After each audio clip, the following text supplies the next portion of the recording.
मुहावरा है, no holds board.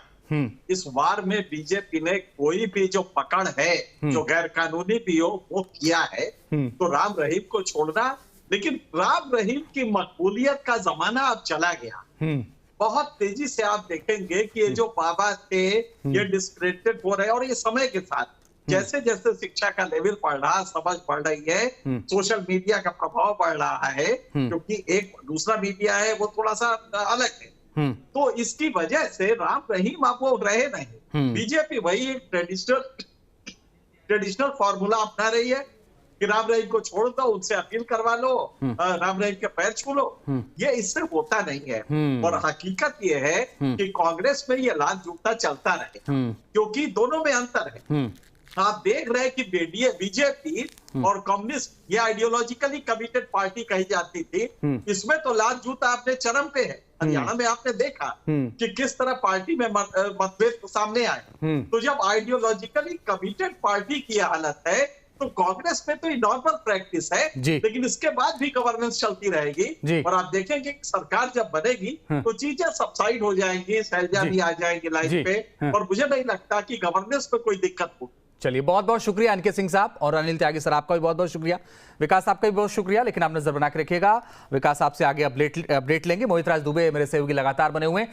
मोहित, एक बात बहुत महत्वपूर्ण कही एनके सिंह साहब ने, वो ये कही कि जब सरकार एक बार बन जाती है तो सारे मतभेदों को भुला दिया जाता है, और यही कारण है कि अब शायद वो नाराजगी दूर होगी।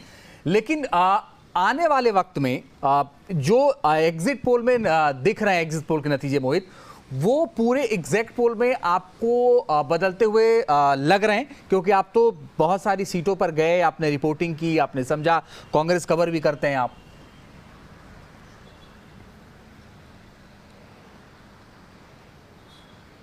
नहीं, देखिए, बिल्कुल जब हम सड़क के मार्ग से जमीन पे जब उतरे, और जमीन पे जब उतरे तो देखिए हवा तो कांग्रेस के पक्ष में थी, क्योंकि जो अभी बीच में जो अपनी बात आपने रोकी थी, हम उसी को आगे बढ़ाते हैं।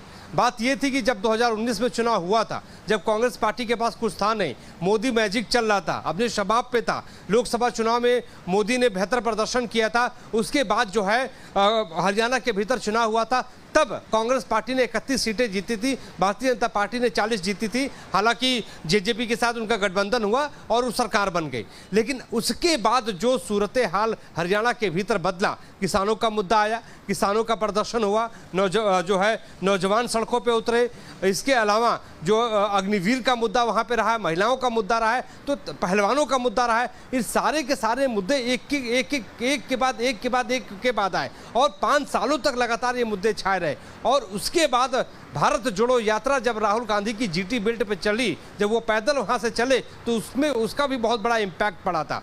इसके अलावा जो है नेताओं ने वहाँ पे मेहनत की, टिकटों का बंटवारा बहुत अच्छा हुआ, राहुल गांधी के साथ प्रियंका गांधी, अच्छा, उसके अलावा राहुल गांधी ने दोबारा फिर से वहां पे यात्रा शुरू की, उसका भी बड़ा इम्पैक्ट पड़ा। अंबाला से कुरुक्षेत्र तक, बहादुरगढ़ से लेके जो रोहतक सोनीपत तक, तो उन यात्राओं का इम्पैक्ट पड़ा। जब राहुल गांधी पैदल चलते, जिन जिन राज्यों में वो गए हैं, वहां पे कांग्रेस पार्टी को फायदा हुआ। हालांकि ये राहुल गांधी की बात हो गई। अब आते हैं कुमारी शैलजा और भूपेंद्र सिंह हुड्डा के बारे में। इसमें कोई शक नहीं है कि भूपेंद्र सिंह हुड्डा ने जो 10 सालों में जो रोहतक के लिए हो, गुड़गांव के लिए हो, हरियाणा के लिए जो उन्होंने काम किए, उसको लोग याद कर रहे थे, जमीन पे याद कर रहे थे, और वो कह रहे थे कि हुड्डा जी को मौका एक बार मिलना चाहिए। और एक नैरेटिव जो कांग्रेस पार्टी ने देखिए बनाया था कि कांग्रेस आ रही है और बीजेपी जा रही है, तो उस नैरेटिव में मैं ये कह सकता हूं कि वो नैरेटिव चल रहा था। लोगों को ये लग रहा था कि कांग्रेस की सरकार आ रही है। जो सीटें कांग्रेस पार्टी 10 दिनों पहले, 5 दिनों पहले हार रही थी,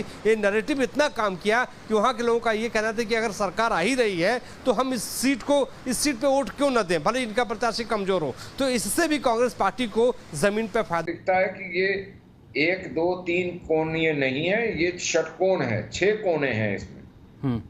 अब उसमें कितने % किसको जाता है ये एक और विषय है, लेकिन बटना 6 में है, 6 मुख्य जो घटक हैं। और दूसरी सबसे बड़ी चीज जो एलिमेंट है, जिसको लोग डिस्काउंट कर रहे हैं या जिसको लोगों को समझ नहीं आ रहा, जो पंडित हैं, और जो मेरे को लगता है, हो सकता है मैं गलत भी हूं, अगर मैं गलत हूंगा तो मैं 8 तारीख को माफी मांग लूंगा, कि हुड्डा साहब की सेहत के लिए 40, 45 से ऊपर जाना हानिकारक हो जाएगा। क्योंकि जो भजन लाल जी के साथ हुआ, जो बंसी लाल जी के साथ हुआ, वही हुड्डा साहब के साथ हो जाएगा। ये हुड्डा साहब को पता है। क्या हुड्डा साहब वो रिस्क लेंगे या नहीं, ये भी एक और एलिमेंट आ जाता है इस पूरी इक्वेशन के अंदर। और लास्ट एंड फाइनल वो ये है साहब, आप अभी आपके जो कॉरेस्पॉन्डेंट है वो बोल रहे थे कांग्रेस आ रही है, बीजेपी जा रही है, इसमें उनके जो कमजोर हैं कैंडिडेट उनको फायदा होगा। मैं ये समझता हूं कि ये जितना लाउड कैंपेन कांग्रेस ने करा, इसका फायदा बीजेपी को मिला। चाहे वो खिलाड़ियों को यूज करना था, किसानों को यूज करना था, उसका फायदा बीजेपी को मिला। क्योंकि इनकी जो लाउड माउथ कैंपेन था, वो लाउड माउथ कैंपेन इनको नुकसान कर गया। और वो इस प्रकार से नुकसान करा क्योंकि लोगों को रोहतक 2016 वो दृश्य जीटी रोड के सारे याद आए, उनको मिर्चीपुर भी याद आया जिस प्रकार से शैलजा जी के साथ हुआ, और बतेरे और छोटे छोटे वो 50% वो कोटे के ऊपर 50 वोटों के ऊपर एक नौकरी, और ये नौकरी और वो, ये सारे जो हैं ये लोगों को मेमोरी रिफ्रेश करते रहे। मेरे को ऐसा लगता है, हो सकता है मेरा आकलन गलत हो, लेकिन मेरे आकलन के हिसाब से मेरे को ये नजर आता है कि सीटों का विनिंग मार्जिन बहुत सारी, मतलब 90 अगर सीटें हैं तो मैं उनमें से 70 सीटें ऐसा देखता हूं जिनका विनिंग मार्जिन बहुत छोटा होगा।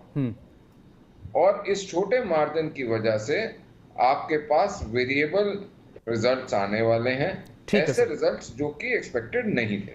ठीक है सर, ठीक है। आप ये कह, अभी थोड़ी देर पहले एक वरिष्ठ पत्रकार थे अनिल त्यागी जी, उन्होंने ये कहा कि अच्छा खासा अनुभव है उनके पास। उन्होंने ये कहा कि साहब ऐसा है कि 85 के बाद ये पहली बार बीजेपी के खिलाफ नाराजगी हरियाणा में देखी जा रही है। सब बहुत स्पष्ट कहा उन्होंने, और उसके पीछे तमाम वजह उन्होंने गिनाई। खैर आपका अपना आकलन है, और आप ये कह रहे हैं कि अभी एग्जिट पोल है, एग्जिट पोल आएगा तो देखा जाएगा। लेकिन गुरमीत सिंह साहब जुड़ गए हमारे साथ, वरिष्ठ पत्रकार हैं।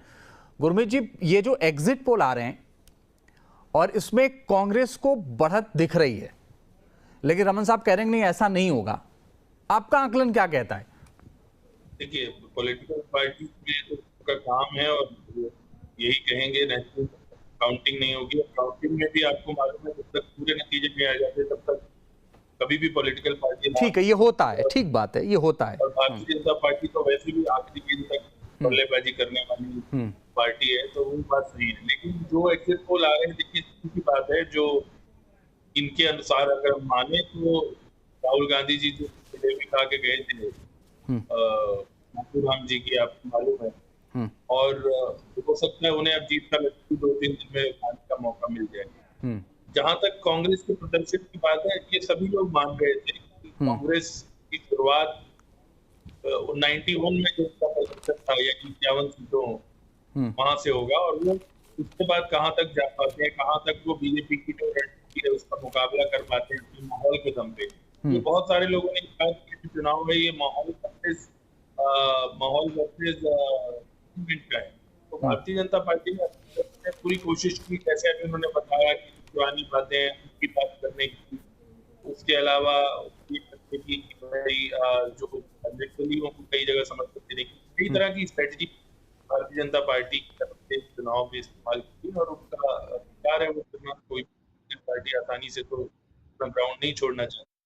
लेकिन 10 साल की इंटेंसिटी बहुत अधिक थी, और मोदी जी की भी जो दम पे भारतीय जनता पार्टी 2014 में यहाँ आई थी, वो भी उसमें भी टेंट लगा था लोकसभा चुनाव। तो लोकसभा चुनाव में आप जानते हैं आई थी कांग्रेस पार्टी, बीजेपी को भी 5 आई थी, 10 नहीं।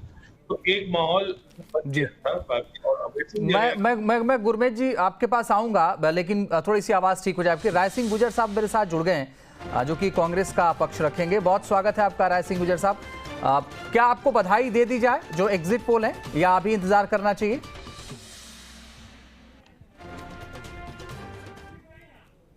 परिणाम सामने ना आए हमें तब तक विश्वास रखना चाहिए और हम उम्मीद करते हैं कि आज जो आप हमें बधाई देंगे हम उसको स्वीकार करते हुए 8 तारीख को जब हमारे नहीं, मैं तो सर ये पूछ रहा हूँ कि अभी आपको बधाई दे दें या इंतजार करें 8 तारीख तक। मैंने सीधा पूछा, आप कहेंगे तो मैं आपको दे दूंगा बधाई।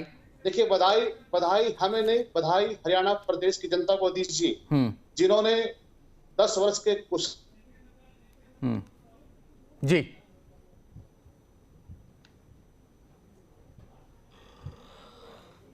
चलिए, राय सिंह गुर्जर जी से हम संपर्क दोबारा करने की कोशिश करेंगे। कुछ तकनीकी वजह से उनकी आवाज नहीं आ रही है, लेकिन रमन मलिक साहब, बहुत सारे फैक्टर्स हैं हरियाणा के चुनाव में जो शायद एग्जिट पोल को भी दिखाते हैं, जिसमें टिकट वितरण को लेकर के विवाद जैसी बातें सामने आई, गुटबाजी की बात सामने आई। ऐसा लगा कई बार कि शायद हरियाणा में होमवर्क कम था बीजेपी का, और पहली बार लगा ऐसा। फीलिंग आती है, और मैं शायद पहली बार ही आपके चैनल पे आ रहा हूँ, लेकिन दूसरी चैनल्स पे जब भी होता है मैं अपने साफ और एक बिल्कुल स्पष्ट वादिता के लिए जाना चाहता हूँ। देखिए, मेरे को जब मैं इस इलेक्शन को आकलन करना शुरू हुआ हमारे लोकसभा के बाद, मैं इस इलेक्शन में घुसा जब था तो मैं 15 के बेस फिगर पे घुसा था जी। और उस 15 के बेस फिगर के बाद जिस तरह से इलेक्शन प्रोग्रेस हुआ, ये कॉन्फिडेंस या ये आकलन उससे आया है। मेरे को ऐसा लगता है जुलाना की सीट भी कांग्रेस हारेगी। हालांकि चुनाव अब ओवर हो गया है, लेकिन जुलाना के देखिए, कहीं भी आप जब कैंपेन करते हैं तो उस कैंपेन में एक बैलेंस चाहिए होता है। जब आप जरूरत से ज्यादा एक चीज को बोलते हैं तो फिर उसके ऊपर लोगों का दिमाग चलना शुरू हो जाता है कि ऐसा क्यों हो रहा है। तो उसके बाद जब हरीश साल्वे जी का वर्जन आया, बबीता का वर्जन आया, और लोगों ने अपने आप से सवाल पूछने शुरू करे। ऐसे ही जब मैं दूसरी तरफ जाता हूं तो बार बार जो एंगर दिखाया गया वो लिमिटेड 16 सीटों में दिखाया गया कि उन 16-18 सीटों में गुस्सा है, उस एरिया में गुस्सा है। तो क्या हरियाणा सिर्फ वही एरिया है, या वो एरिया हरियाणा की चौधर अपने पास विरासत में लिखवा के आया हुआ है? ऐसा नहीं है। और उसने इस इलेक्शन को 1 वर्सेस 35 कर दिया जी। अंदर ही अंदर लोगों के अंदर गुस्सा आने लग गया है कि आप, ठीक है, आप एक सरकार को गलत बोल रहे हैं, कुछ के हिसाब से गलत होगी, कुछ के हिसाब से ठीक होगी, ठीक बात है, ये होती है राय।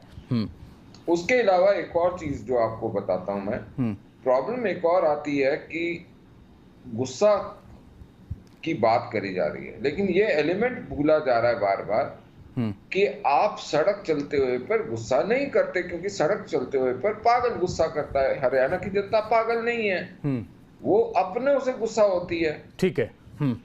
तो क्या आप अपने को मार के धूप में फेंक दोगे? ऐसा तो नहीं होता। मैं सर आपको मैं माफी के साथ रोक रहा हूँ मलिक साहब। मेरे साथ राय सिंह गुर्जर साहब प्रवक्ता कांग्रेस भी जुड़ गए, उनकी आवाज चली गई थी बीच में। एक रिएक्शन ले लूं फिर आपके पास आता हूं। राय सिंह गुर्जर साहब, रमन मलिक साहब को भरोसा नहीं है, वो कह रहे हैं कि इतनी सीटें नहीं आएंगी जो एग्जिट पोल में दिख रही हैं, और वो ये कह रहे हैं इंतजार करिए 8 तारीख तक। ठीक बात है सर, ठीक है। देखिए रमन मलिक जी को अभी 2 दिन के बाद पूरी तस्वीर परिणाम के रूप में सामने होगी, तब ये स्वीकार करें। एक बात।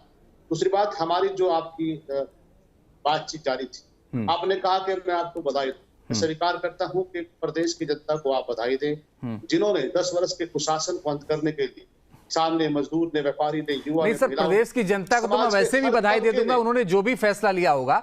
मैंने आपसे इसलिए पूछा था कि अगर उन्होंने आपके पक्ष में फैसला लिया है तो आपको बधाई दी जाए, वरना जनता को तो बधाई है ही जो उन्होंने फैसला लिया, चाहे आपके पक्ष में लिया हो चाहे उनके पक्ष में लिया। जो आरक्षण था वो भी हुआ,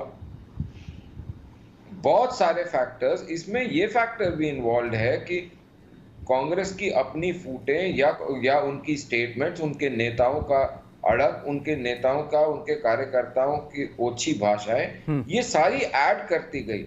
ये एक कांस्टेंट डायनामिक सिचुएशन, चुनाव डायनामिक होता है, स्टैटिक नहीं होता। उसमें छोटा सा भी एक लकूना जो है वो चुनाव पूरा पलट सकता है। और मैं अभी भी ये बोल रहा हूं कि मेरे को जो जनता फैसला करती है वो सर माथे पे, लेकिन आप लोगों को भी अचरज नहीं होना चाहिए अगर छत्तीसगढ़ की तरह यहाँ पे भी चुनाव आपकी आशाओं के अनुकूल ना आए। आप तब ईवीएम को गाली मत देते रहिएगा। राय सिंह गुर्जर जी, देखिए रमन मलिक जी, हरियाणा की जनता बड़ी स्पष्ट है, बड़ी बहादुर है, निर्भीक है, विवेक।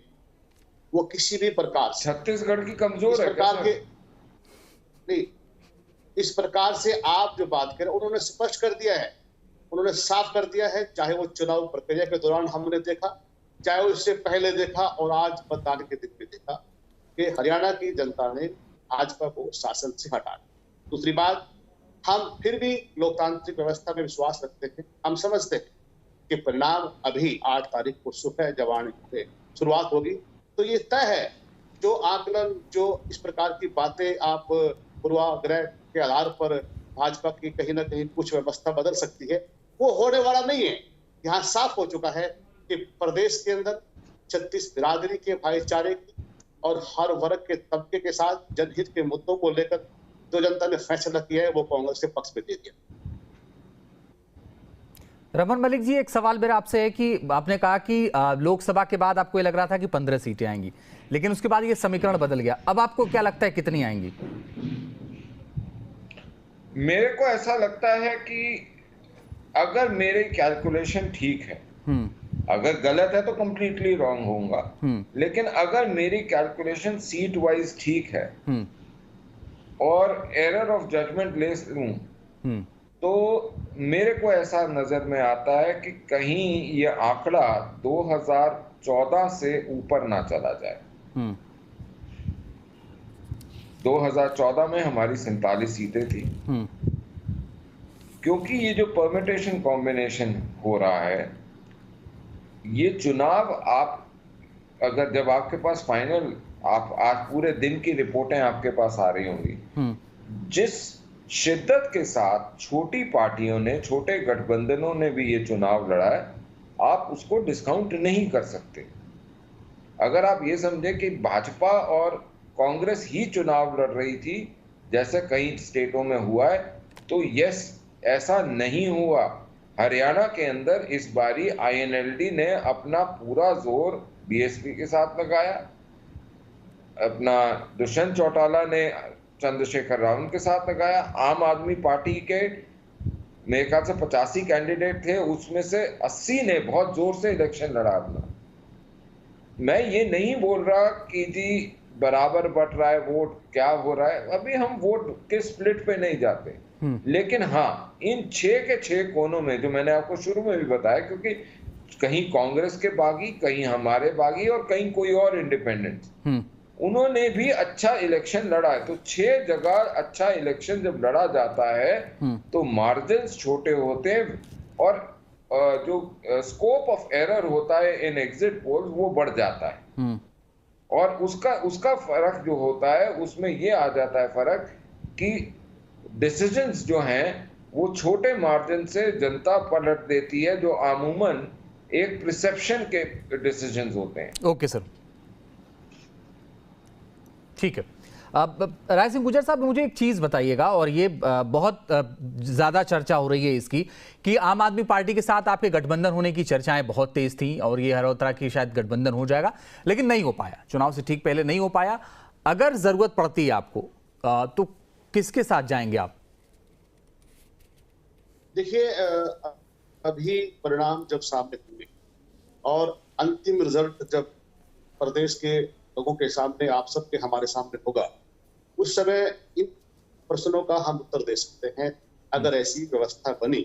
लेकिन जो आज का चुनावी जो माहौल रहा है, पूरे 20-21 दिन हमने चुनाव लड़ा है, हमारी पार्टी ने, हमारे कार्यकर्ताओं ने, नेताओं ने, और आज जो आप सर्वे में आप दिखा रहे हो, इस आधार पर इस प्रकार की जो अभी काल्पनिक व्यवस्था में ये बातें हैं, अभी शायद इस प्रकार की जरूरत न पड़े। लेकिन इसके बावजूद भी अगर कोई ऐसी स्थिति बनती है तो हमारा हाईकमान है, प्रदेश का नेतृत्व है, शीर्ष नेतृत्व है, वो सब देखेंगे कि कहां पर किस प्रकार से हमें सरकार को आगे ले जाकर जाना। कि एक अभी से हम इस बात पर अगर चर्चा करें तो यह भी एक न्यायप्रिय बात।